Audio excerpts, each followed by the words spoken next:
Западен Балкан има 23 гигавати потенцијален капацитет за соларна и ветерна енергија, од кои речиси половина е во Србија, а имплементацијата на овие проекти може да ги направи технолошките гасни централи непотребни во регионот. Србија има најголем потенцијален капацитет на соларни и ветерни електрани, но според степенот на градба заостануваат за другите земји во регионот.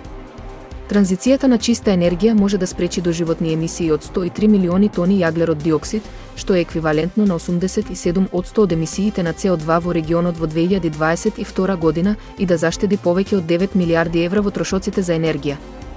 Србија има оперативни ветерни проекти со вкупен капацитет од 404 мегавати, што е речиси половина од вкупниот оперативен капацитет на регионот.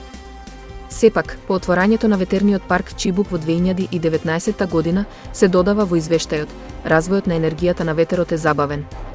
Според глобалните бази на податоци за соларни постројки и ветерни електрани, Албанија, Босна и Херцеговина, Косово, Црна Гора, Македонија и Србија заедно имаат комбинирани 23 гигавати во потенцијални соларни и ветерни проекти, што е 70% повеќе од пред една година и се споредливи со потенцијалните капацитети во Германија.